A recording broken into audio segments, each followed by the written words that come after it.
I'd like to know how souls who have passed over to the other side are helping us. Are they helping us? I'm assuming they are. And how we can work with them or let their assistance in to help us. When you think about how you are source energy, you are in physical form, you launch further rockets of desire, and source becomes that. Those friends that you have known in physical form who are now non-physically focused, they are part of that non-physical energy that is calling you toward what you are wanting. And the more closely you associate with them, the more refined, specific help they can give you, because your expectation of their calling, so to speak, is keener than when you are just thinking in terms of the nebulous non-physical that is rooting for you. Because when you think about it, it's all about attention or focus. It's a huge non-physical team of assets, you might say, that are all working toward the outcome that you have defined as your desire through the life that you are living. So they're part of that team. They are part of that team. They are a big part of that team. Yeah.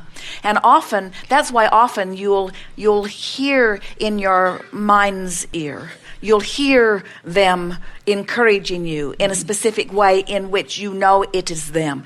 A familiar words in a song or a phrase that they commonly used that is appropriate for this moment, that sort of thing is the way that you most often hear them. You can feel them.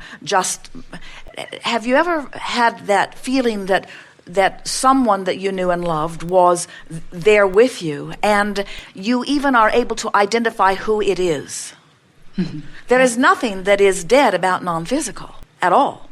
The other day, Jerry and Esther were in one of their favorite restaurants in San Diego. They went there specifically to relive old times, so to speak. It was the first place that Esther ate swordfish with Jerry, and they still believe that it is the best swordfish that they eat anywhere, and they eat swordfish everywhere.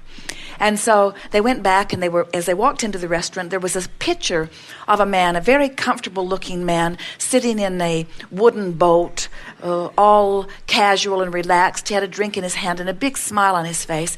And Jerry and Esther both noticed the picture. It was odd how it caught both of their attention. And Jerry asked the hostess, "Who is that in the picture?" And she said, "It is Mr. So-and-so. He is the owner of this restaurant, or this chain of restaurants, and he has recently died." And right away, Jerry and Esther had a sense of that was why they were drawn to see the picture. Maybe it had not been there before, and maybe it had, but they could feel something striking about their awareness of it. So they sat to eat, and Jerry is expressing to Esther how he loves this restaurant so much, and even though there are others of the same name, that the food in this restaurant seems to be the very best. And I wonder why that is, he says. And this man, flowing through Esther, all full of energy and enthusiasm, looked right at Jerry and said, "It's management."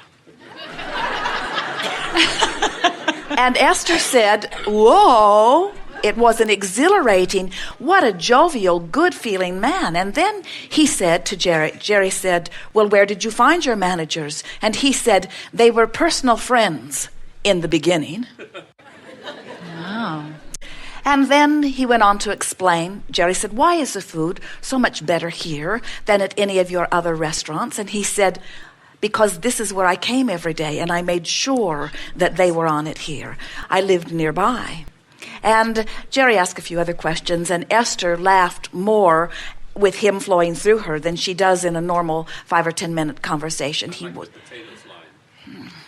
He said, "I would do something about these potatoes. I would talk to someone about these potatoes. They were not mixed to his liking." A sort of a gratin potato with big lumps in it. It was not smooth in the way that he liked it.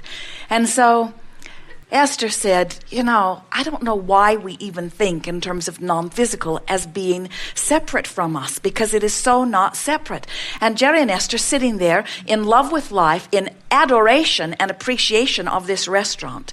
And Esther, with her open valve, this man flowed right through and had lunch with them and commented even on what was going on, playfully answering all of Jerry's questions. And so then Jerry went to another woman in the restaurant and he said, how long have you worked here? And she said, 20 years.